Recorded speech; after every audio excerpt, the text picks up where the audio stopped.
Hey guys, it's Dave. Happy Thursday. We've almost made it through to the weekend. And today I want to talk to you about the latest bit of Rocket Lab drama. You probably knew that I wasn't going to miss the opportunity to talk about a piece of juicy gossip like this. It's pretty fun. Seems like the old back and forth we used to have between Rocket Lab and Astra.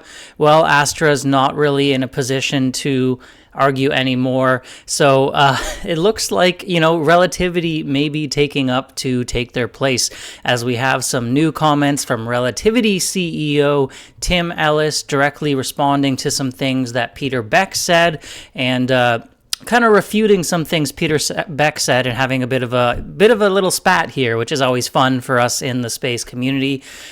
People can, pick sides, talk about who's right, who's wrong, and all that sort of thing. And then, of course, I do have a few other items I just figured I'd update you with at the same time, little pieces of Rocket Lab news we should cover as well. So if you haven't subscribed already, I hope you'll consider doing that sometime during this video. And if you have subscribed already, you're the best. Thanks so much. With that out of the way, let's dive into the Rocket Lab Relativity. It's probably too early to call a feud. Debate. So, of course, my biggest Twitter post of all time right here has been seen 21,000 times. I know that's probably peanuts for a lot of people out there, but for me, it's by far my biggest Twitter post. I only recently started using Twitter, actively, I guess, in this past, 4 months maybe. Before that, I was very much just using it to receive news and not post anything. Anyway, of course, this post, I did have a typo in, of course that's going to happen in my most viewed post, but basically just talking about this article where Tim Ellis, Relativity's CEO, did make some comments kind of refuting some things that Peter Beck said. But first, let's give you some context before we dive into that article. Back in Rocket Lab's Q3 earnings call, Peter Beck said something. He's kind of said similar phrasing and language around getting early contracts for rockets that are not yet developed. I'll read it for you though, word for word, what he did say this time around. Until a vehicle is proven and flying, any launch contract that you can sign is basically worthless. We can go and sign a launch contract tomorrow with a number of customers, but it will be like some $1,000 down and cancelable anytime. But that doesn't really mean anything. Rocket Lab had to offer really low introductory pricing with its Electron vehicle when it was unproven prior to its first flight back in 2018. We carried some of that introductory pricing on for years. For years, we had some really bad missions. I don't want to go down that road again. I would much rather arrive to the market with something that works, that commands a premium, than fill up my manifest with a whole bunch of low-value launches now. So that's kind of what Beck said in response to a question about Neutron's backlog, why they haven't signed any contracts yet, when the first contract might be signed. And his statement was, look, if we sign contracts now, we would have to give discounts. We don't want to do that, so we'll just wait till we're ready and charge full price. Now, to give you some background on Relativity, their launch vehicle, the Teran R, is scheduled to come online in 2026. So that's, call it 2 years after Neutron, which are still targeting a 2024 launch, although that could very well fall back into 2025. So maybe a year and a half, maybe 2 years after Neutron comes online. But Relativity has already signed a whole host of launch contracts. Just to point out a few of them for you here, they have a deal with OneWeb, which is a multi-launch agreement to launch OneWeb constellation satellites into orbit. They don't like to give a ton of deals on their backlog. They just say the total number, so it's hard to find out how much they're getting for each launch and how many launches and that kind of thing. They just give us the number, which makes it pretty hard. But back when this was announced, they were planning to start in 2025, so that's already been pushed back. Now we're in 2026. We'll see if it gets pushed back further.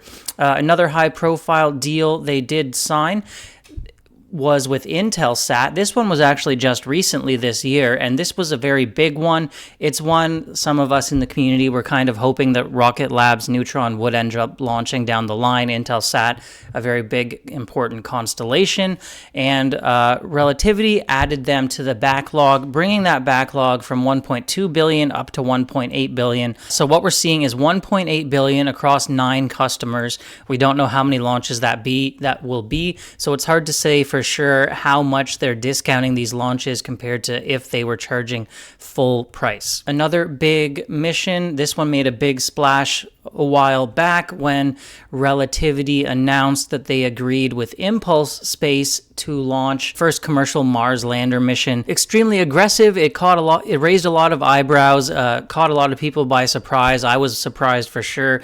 Rocket that hasn't flown, very new startup company in Impulse, although I do have a lot of respect for their CEO. Listen to him on some podcasts. He's a former SpaceX employee, and he does seem very smart. But still, to aggressively target, and by the way, a 2026 launch, that would be the first year that the Teran R does launch, going all the way to Mars. That's a very challenging mission.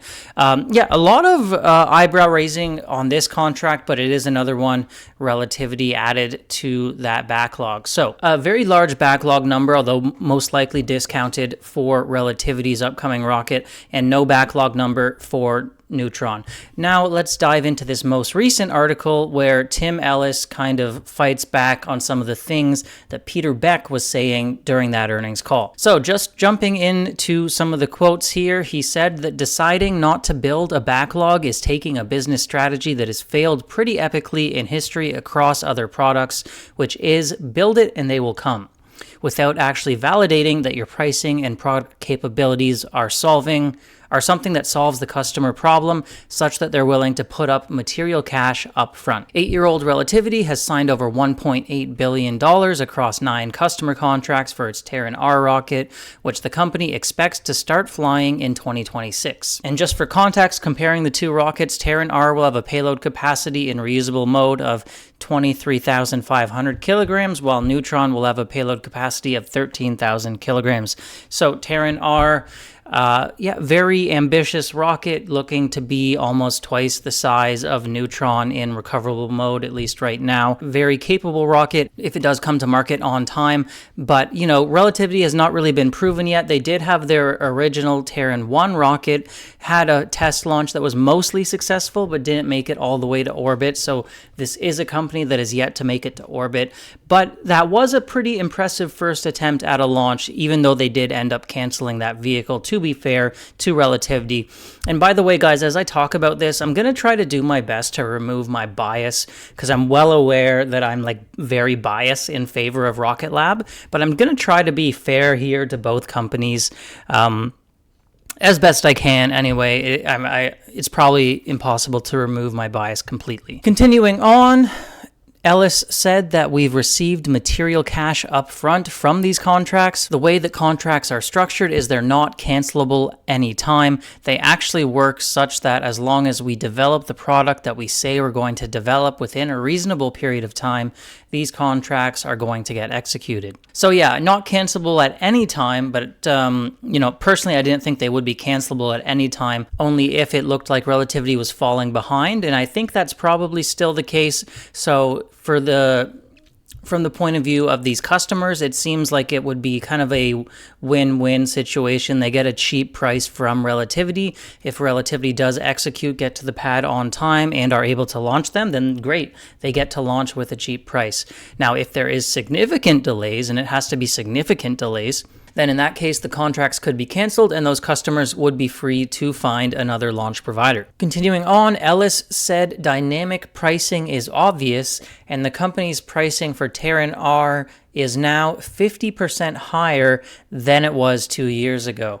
So I guess there's a couple ways of looking at it. First, yes, it's good that their price they're selling their vehicle at now is 50% higher than it was 2 years ago. My other question is, how high were they selling it for 2 years ago? If it's gone up by 50%, they must have been severely discounting it. That's my only concern. And spending all this time trying to burn through those contracts that you're losing money on can be difficult for a company that is not yet profitable.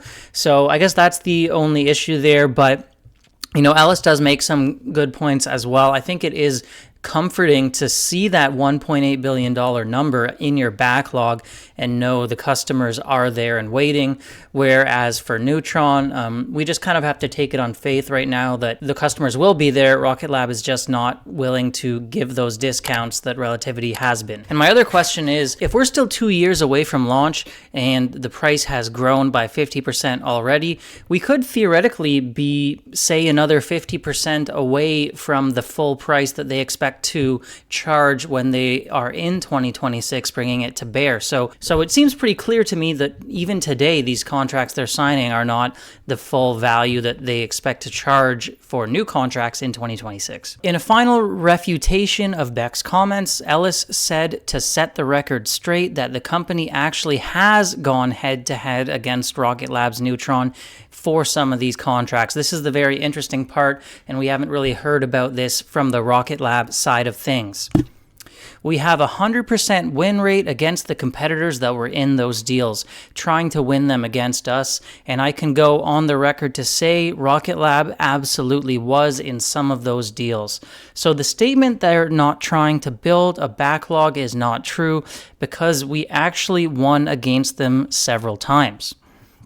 Regarding Ellis's comments, a Rocket Lab spokesperson simply said, "We're engaging many potential customers as we bring Neutron to market, but we're not focused on signing launch contracts that have minimal financial commitment and loose cancellation terms.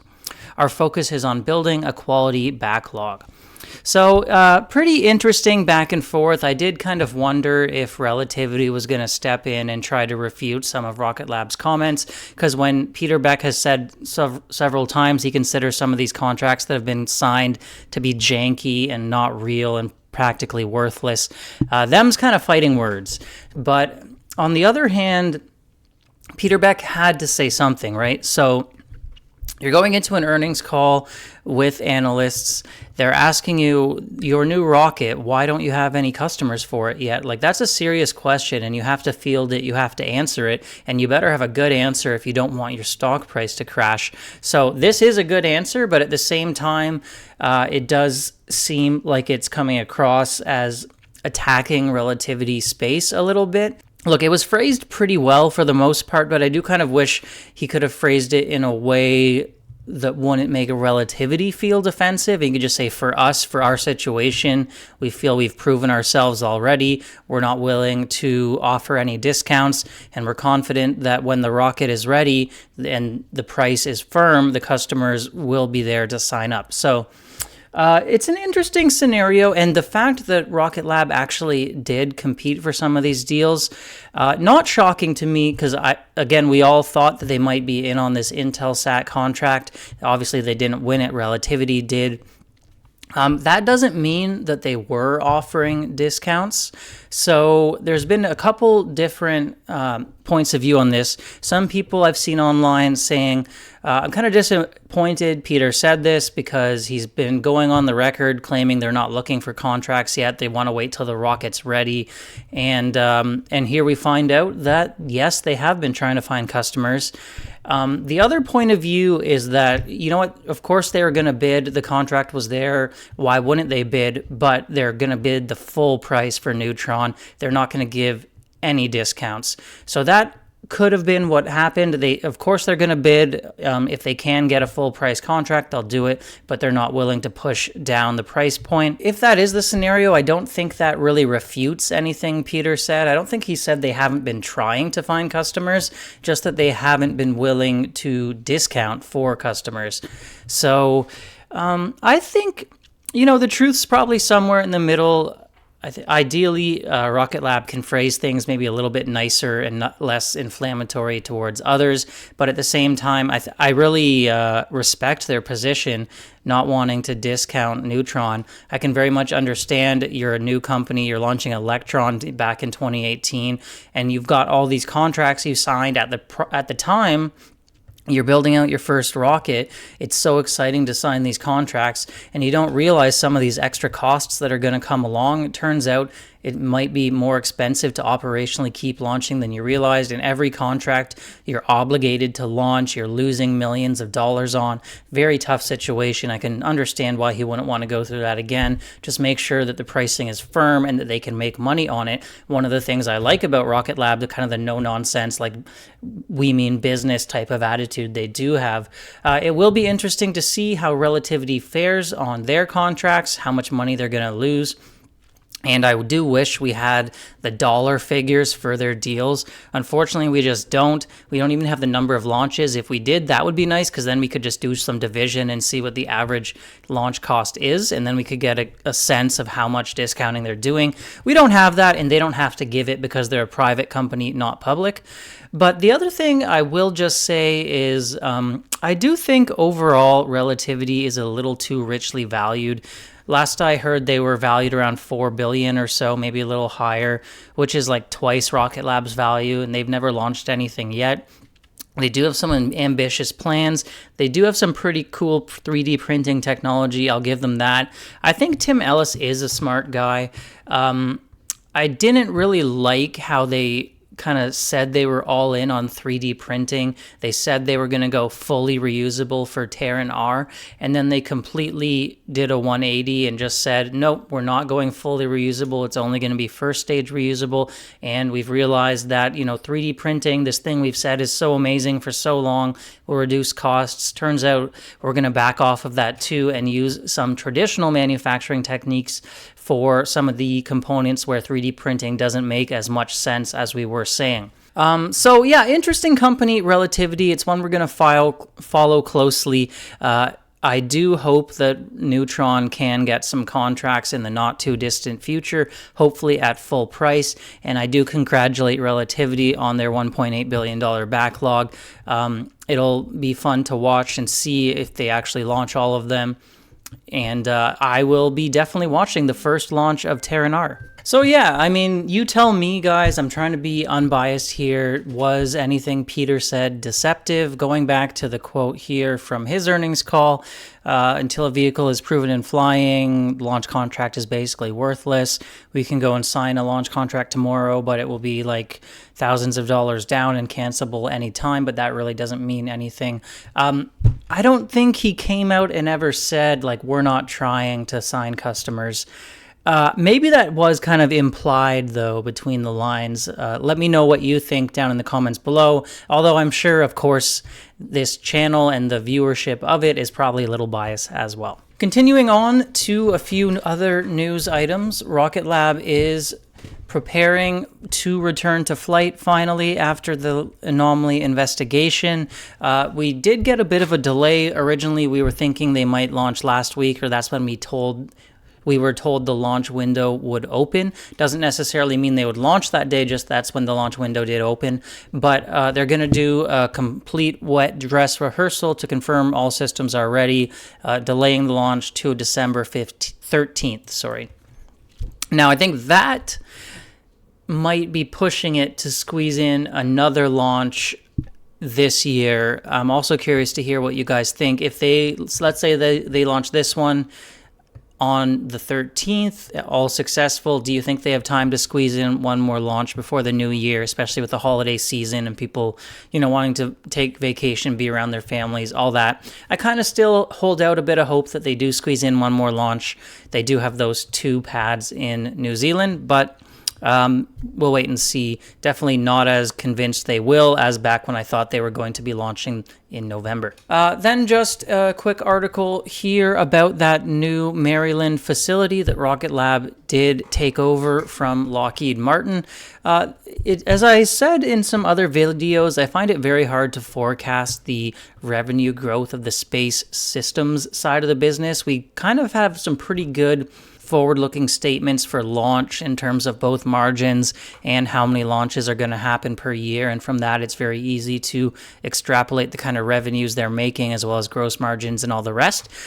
Space systems, a little bit more of a black box, but news like this gives me hope that, yes, it is still growing fairly rapidly. We are seeing a lot of articles about new facilities coming online and stuff like that. So I do think this is generally good news for the Space Systems division, although of course they are still investing more money, and that does over the short term hit the cash balance of the company. I thought this was an interesting quote from Peter where he said, "At this point, what is SpaceX? Is it an internet provider or is it a space company? I think the business models will get blurrier and blurrier as time goes on, especially when you have large amounts of infrastructure to build." So he was talking about in the context of, Rocket Lab's own future and how, space companies are going to be fully integrated and kind of do everything, and how it's already SpaceX is now an internet provider. They're a telecom. It's pretty cool to see. Beck saying that Rocket Lab itself will blur the lines, methodically building all the infrastructure it needs for us to deploy our own constellation of satellites to provide service. What is the really big opportunity in space? Is it internet from space? Is it direct to mobile from space? The one thing we're making sure of is that we're in position to compete when it becomes really obvious. So I'd love to hear, I feel like he has more of an idea than he's letting on what they do plan for. Obviously, internet and direct to mobile are both massive markets. But I guess we'll just have to wait and see. But interesting that he does come out and say internet and direct to mobile, which is something that those satellites they're building for Globalstar will end up doing. They'll be supporting the Apple iPhone's emergency call and text feature.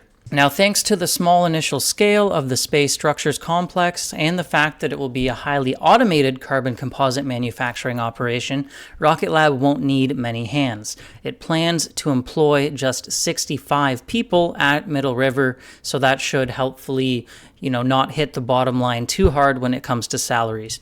That has not stopped the state of Maryland from rolling out incentives for the company, though. The Maryland Department of Commerce is providing a $1.56 million repayable loan through their Advantage Maryland program.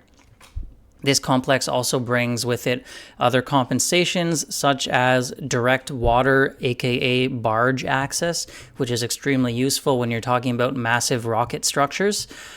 It will allow for the shipment of large structures right from its doors, so that will obviously be very handy for Neutron. And then down at the bottom, Peter Beck just said this one was a no-brainer, so more expansion for Rocket Lab. Now, finally, we did have 2 new SEC filings on the company's webpage here. We can see they are report of proposed sale of securities. We have one for CFO Adam Spice and another one for Campani Arjun. So we've seen these 2 sell previously. I believe they both have sales scheduled on a regular basis. I don't think it's anything to be too concerned about personally, but there has been a lot of insider selling this year. If Adam Spice wants to sell his own shares, of course he's entitled to, and you never know the reason someone has for selling. There could be many different reasons. It would be nice to see maybe a little bit more conviction or just get something on that insider buying line, because you'd check out simply Wall Street or one of these other sites and it says like insider trades and they're all sells lately. That's kind of normal for a growing company that issues stock-based compensation and people just want their cash. But you look at Planet Labs, another company in the space industry, and Will Marshall, the CEO, recently just made a buy of shares, and that I think is a great vote of confidence to shareholders. Nice to see when that happens. So I'm not too disappointed, and honestly, this isn't too big of a deal, but it would be nice to see some kind of insider buying showing confidence from the executives of the company. Well, that's all the news I have for you today. Be sure to let me know down in the comments what you think of the Peter Beck, Tim Ellis situation. On the one hand, really Peter Beck did have to address why they don't have any backlog yet. But on the other hand, I do want to be fair to Relativity and try to keep my bias in check here. Let me know how you feel about the whole situation down in the comments below. Are you disappointed to find out that Peter Beck and Rocket Lab were actually competing with Relativity for some of these contracts? And didn't really reveal it to this point? Or are you just confident that they weren't willing to offer the discounts Relativity did, and that's all it came down to? Let me know down in the comments below. If you haven't already and you did enjoy this video, please do consider hitting subscribing. It will make my day, that's for sure. And I hope you have a great day. I'll see you in the next video. Bye for now.